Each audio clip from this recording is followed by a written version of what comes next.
porta.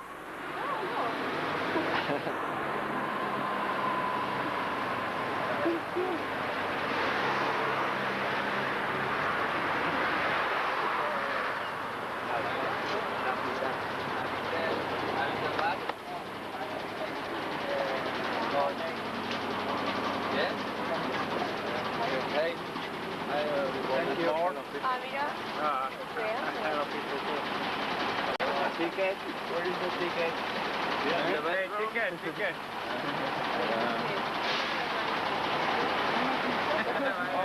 Я вчера вымок. Я он в столице сейчас.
Vamos a casa por el hombre. Toma.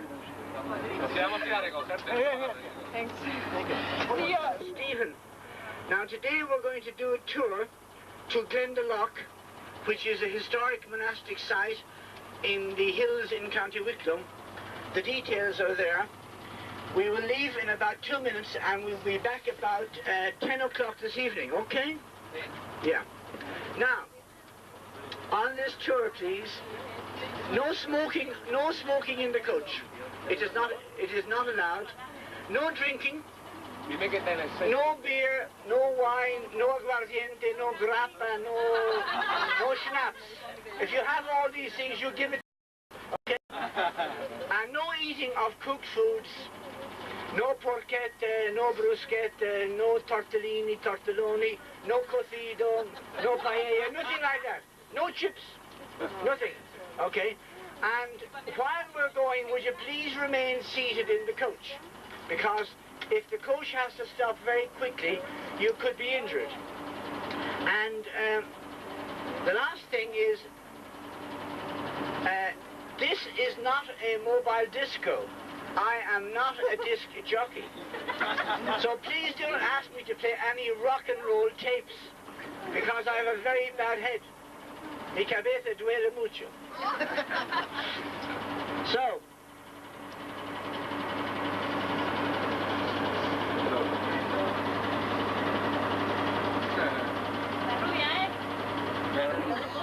sit up, see, and up, and see lower.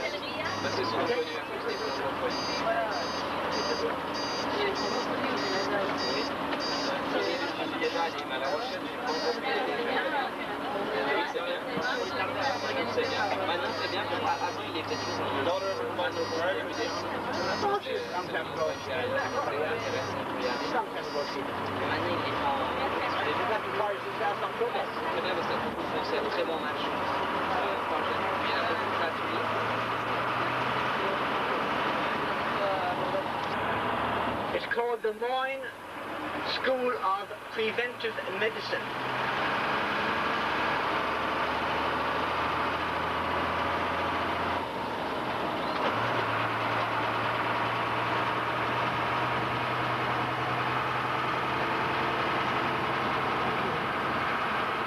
Now we're in Merrion Square. And this is a lovely Georgian square. Look at the houses. These houses were built between 1700 and 1840. Very nice houses, lovely design, with the railings and the steps and the balconies. And this building on the left here, very important building, the most important building in Ireland, this one here, 1894. Because all my children were born there. It's the National Maternity Hospital. I have 9 children, 9. Now we're passing Northumberland Road. They're level. And on the right, we have the Royal.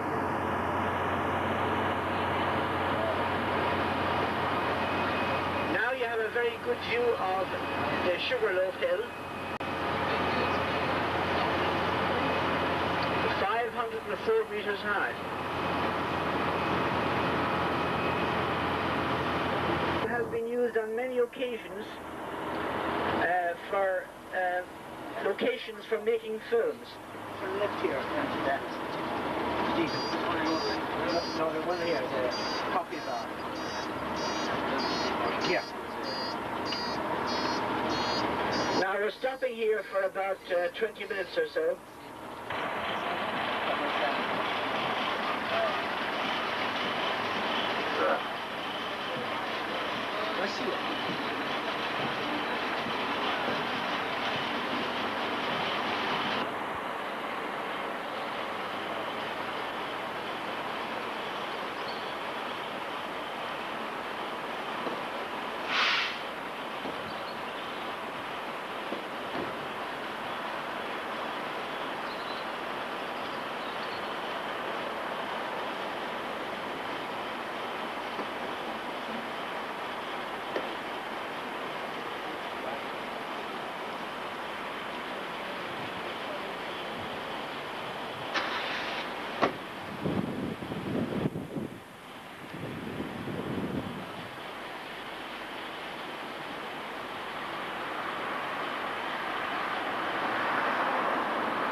Hi.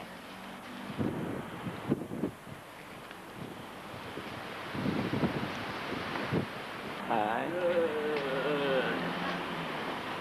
The Japanese can we all? Yeah. But you must work to get the money to pay for the cover.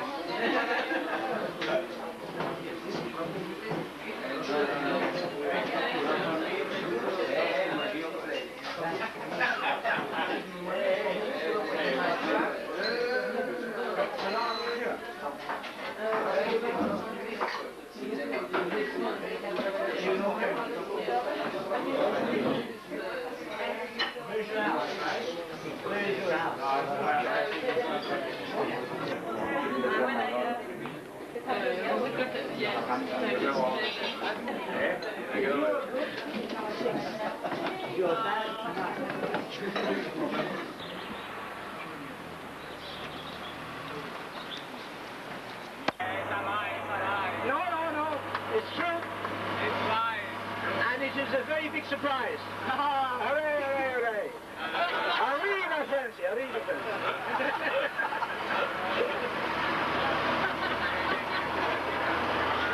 Shoot, shoot.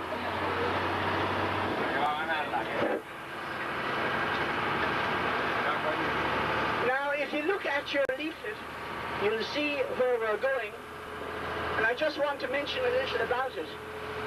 This place we're going to is called Gleann Dá Loch, Gleann Dá Loch. It means the valley of the two lakes.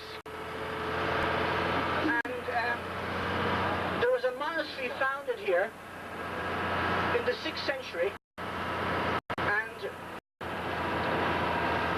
a monk called St. Kevin, he became the abbot, the head of the monastery here, in 570, and he died in 618. Now, this was a very famous location because it was isolated from all parts of humanity, and it was closed down in the 16th century by the British soldiers.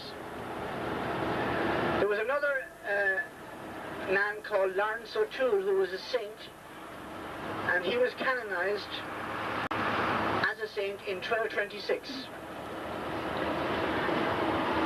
In 1398 the British soldiers, the English soldiers, destroyed it, and they eventually closed it down completely in the 16th century. There was one time 9 churches here, 9 churches, and it is said that 3,000 people lived here. But I think that is very difficult to believe.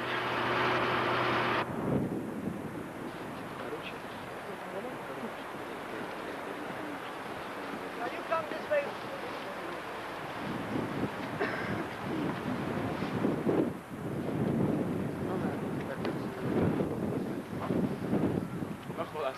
¿Te hemos en el autobús ahora para ver un vídeo o qué? Hey, enjoy. Col. Coño, me ha hecho bien en traerme la camisa gorda.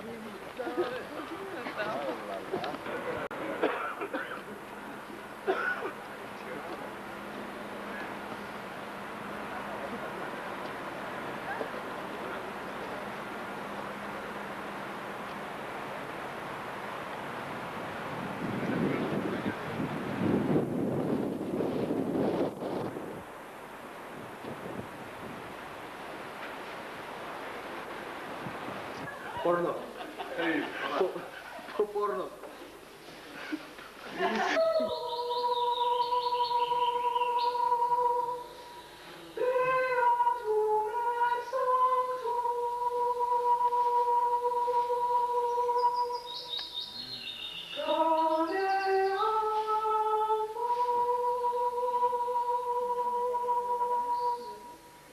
Glendalough, the valley of 2 lakes, sometimes somber, but always beautiful, is famous for its early Christian settlement founded by St. Kevin some 1400 years ago. With a round tower, crosses and churches, within whose walls sleep many Leinster kings, it is a felicitous combination of all aspects of an early Irish monastery.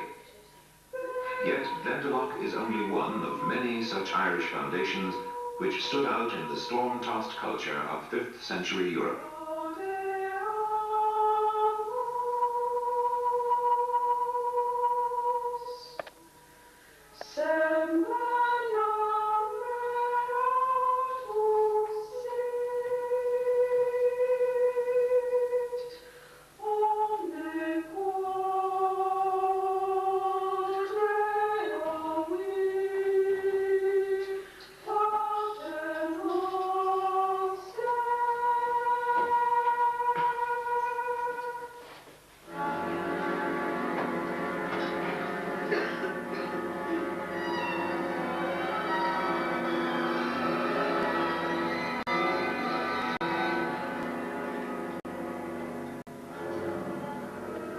Only a few centuries earlier, Ireland was a land echoing to the sound of the battle waged by Cuchulainn against Queen Maeve.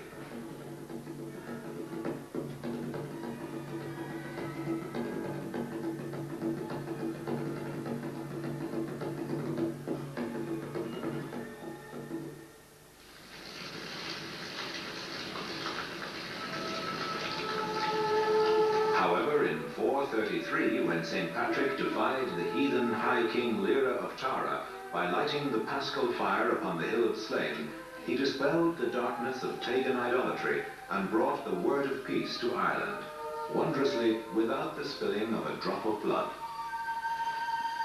St. Patrick founded many bishoprics, but as Ireland at the time was a country having neither cities nor towns, and with a population living in isolated houses in the countryside, it was ideally suited to the development of the rural monastery. Many, like Glendalough, were founded in the generations after St. Patrick's death.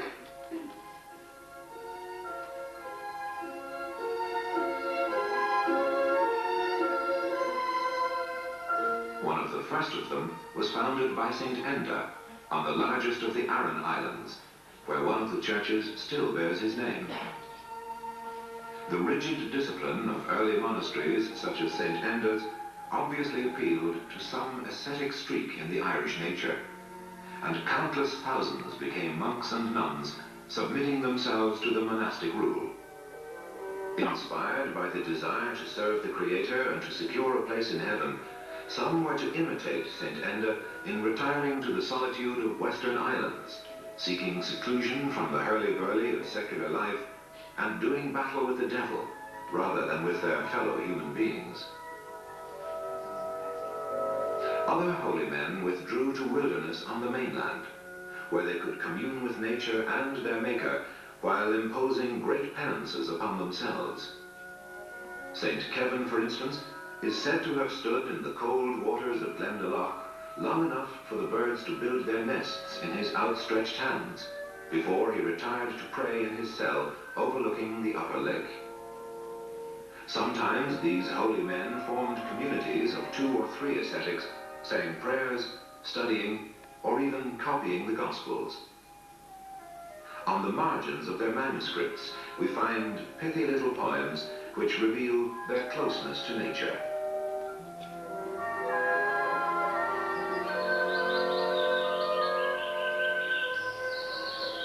A hedge of trees surrounds me. A blackbird sings to me above my lined book. The bird's song chants to me. A clear-voiced cuckoo sings to me in a grey cloak from the thickness of the bush. The Lord is indeed good to me. Well do I write beneath a forest of woodland.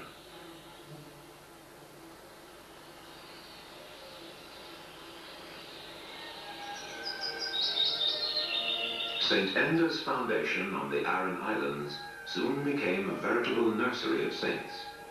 One of those who learned from him the spiritual way of life was St. Kevin, who himself was to found this famous monastery at Clonmacnoise in 545.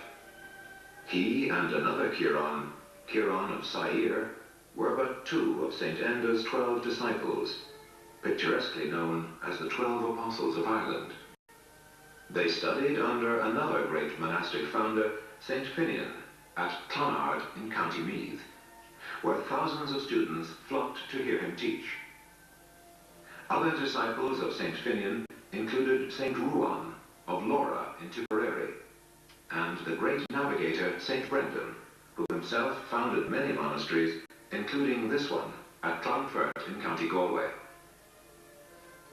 One of the most lively and appealing of all the early Irish monastic founders was St. Columkill, or Columba, born of royal stock at Garton, County Donegal in 521. He founded a monastery where the city of Derry now stands, and another here at Durrow in County Offaly. Allegedly because his illicit copying of a precious manuscript led to a war in which hundreds of his own noble kinsmen were slain, he left Ireland at the age of 42 to found yet another monastery on the island of Iona, off the west coast of Scotland. When attacked by the Vikings early in the 9th century, many of the Iona monks moved to the greater safety of Kells in County Meath, where St. Colum's house still bears his name.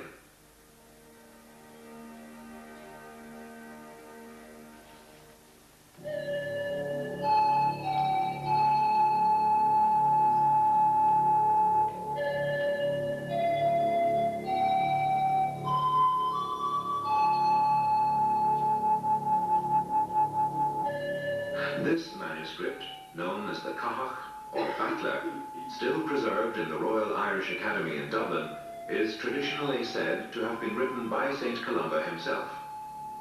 Could it even be that this is the famous book which he secretly wrote, but had to hand over to the saint from whose book it was copied after the High King's famous judgment? To every cow its calf, to every book its copy. For a man who loved books, St. Columba would have been pleased to know that the most beautiful ancient manuscripts this country possesses, the books of Durrow and Kells, both preserved in Trinity College Dublin, are linked with monasteries associated with his name. These great books are only one group of artistic works proclaiming the early Irish monasteries as proud fosterers of remarkable religious art.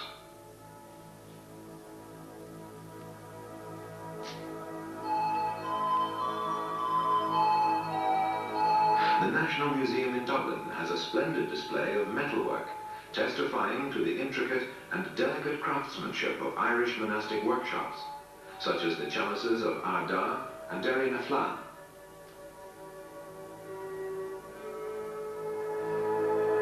Currently revered.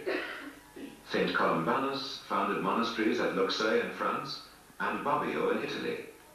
And the town of St. Gall in Switzerland is named after an Irish hermit who lived there. In the 9th century, Johannes Scotus showed Europe the depth of learning in the monasteries of our land of saints and scholars.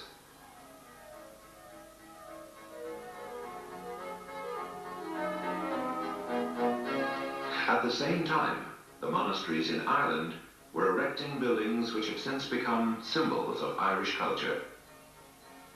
The great Celtic stone crosses with their characteristic rings are found on early monastic sites such as Monastyrvoice in County Louth. Their figured panels acted like a film strip to present the gospel stories in visual form to an often unlettered laity. On Muirthach's cross we see our first parents, Eve on the left, handing the forbidden apple to Adam, and beside them their children, with Cain slaying his brother Abel. Another shows David overpowering Goliath, symbolizing the victory of good over evil. But the monks who carved these stones occasionally expressed their sense of humor, as we see in these two men pulling at each other's beards. Another great symbol of early Irish monasteries is the round tower. Glendalough is one of the most perfect examples. They are simple masterpieces of architecture and acted as bell towers, as their Irish name, Treigach, tells us. But they may also have served as landmarks for the monk or pilgrim approaching from afar. This tower at Kilmacduagh in County Galway can fairly be described as Ireland's version of the Leaning Tower of Pisa. The church was naturally the centerpiece of every early Irish monastery. Some of the larger ones acted as cathedrals, as at Glendalough or Clonmacnoise, where the monks sang their divine office. Others were much smaller, as for example at Labamaloga in County Cork or Leamore in County Tipperary. Many of the early churches were built of wood and did not survive the Viking attacks of the 9th and 10th centuries. But after the early 11th century, the time of Brian Boru, many churches were erected in stone and showed the determination of the monasteries to survive and flourish. They became, like Glendalough, famous centers of pilgrimage. By the 12th century, some beautiful churches were built in the Romanesque style, often with intricate and fascinating carved detail.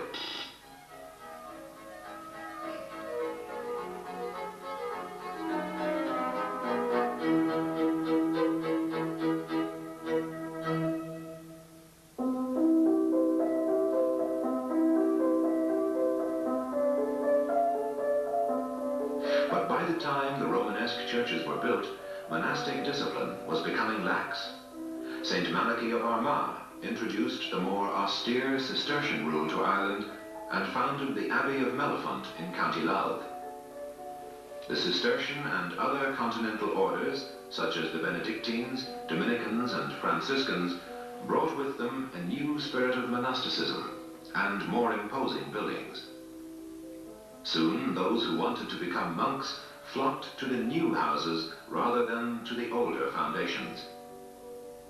Gradually, the old Irish monasteries faded, some being abandoned, but others took on new vigor under Augustinian rule. With the establishment of these new monastic orders, Ireland's early monasteries lost their individuality, and instead of flourishing in isolation, joined the mainstream of European monastic development.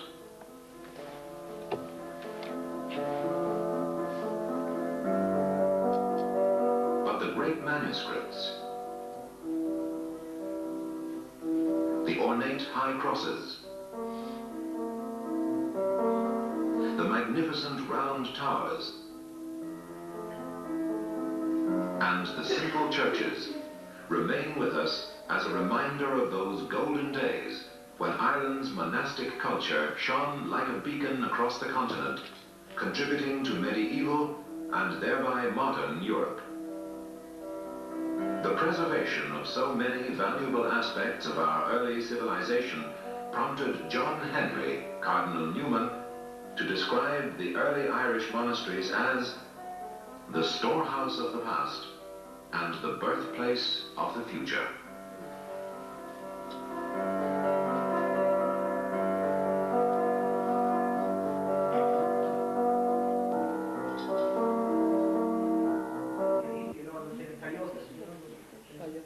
And this was a reconstruction as it was, and this area here would be where the Coupe de Youth. This is the church, another church. There were 9 churches altogether, and the round tower. And they had animals in. They said there were 3,000 people living here, but I don't think there could have been 3,000. Maybe 1,500, maybe 2,000. And they could pray and work and contemplate here. So it was a whole village of its own. And this is a reconstruction of the river here as it was. And these are some relics of the village as it was. A complete monastic village. But they had their own workshops, carpenters and shoemakers, and they would have these orchards with apples, and I said there was 9 churches. The monks lived in this small little house, the small dwelling house. So if you look around here for a few minutes, and then we go outside and see the buildings as they are. I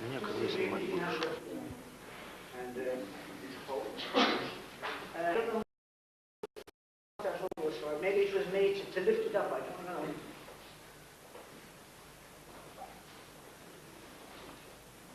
It's from the 12th century. 12th century, made of granite. 12th century. Anybody from Switzerland here? Switzerland? Yes. You know there's a village in Switzerland called Latin. Can we hear it? Latin. L-A-T-E-N-E.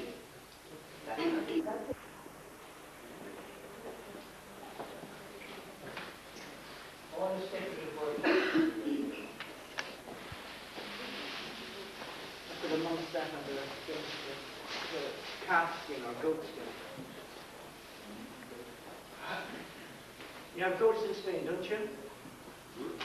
Goats. Like you.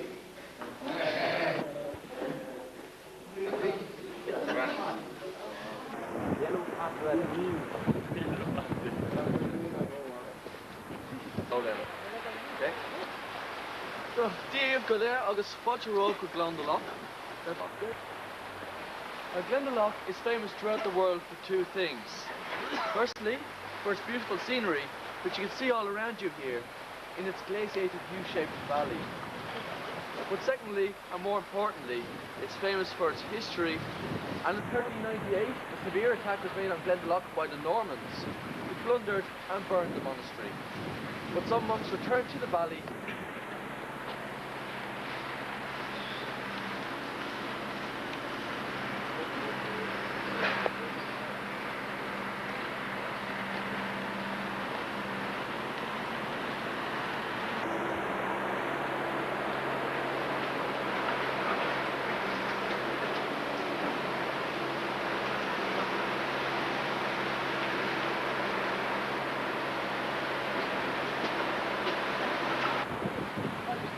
at this end of the valley. And the monks used the stone along through the buildings because it was very easy to cut. The other type of stone that was mined from Glendalough was found at the far end of the valley. Stone arch built from what's known as the dry stone technique, which means there's no cement or water in between large blocks. large stone made in the middle, called a keystone. This was, once you're inside the monastery, you have to live like a monk. Some paving stones are the original from the 10th century, and this causeway will lead us to one of Glendaloug's famous buildings, and famous Irish landmark, which is the Bell Tower. Just like to follow me this way, right, sir. Glendalough. Yeah, that's where the vandals came from. Oh yeah? Yeah. That's from Andalusia.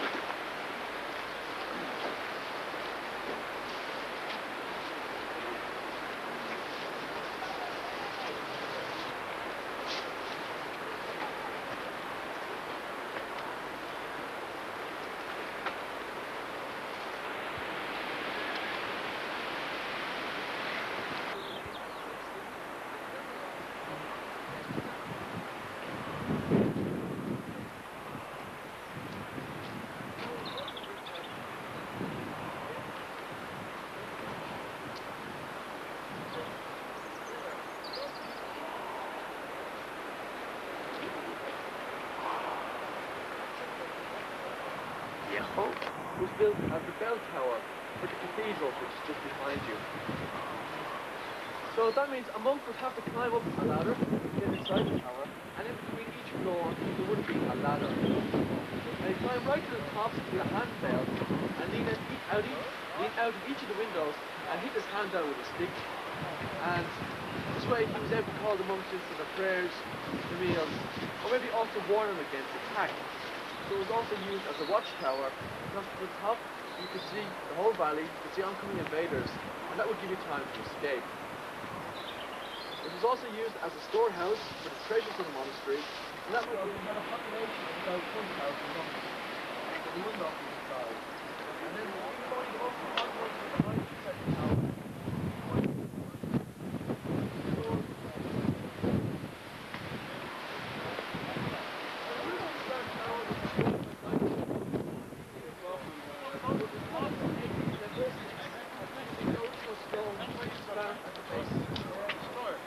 And if you get a chance to visit any of the Irish monasteries, you see that round tower with doorways follow a similar pattern.